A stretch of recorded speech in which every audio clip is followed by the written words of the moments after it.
Welcome to the Swan Story YouTube channel. I'm Mark Swan. I'm Barb, and this is Polly.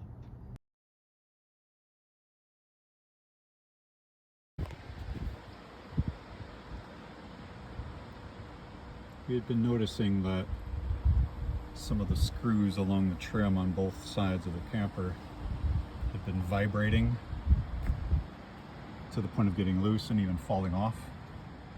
And they're just self-tapping metal screws.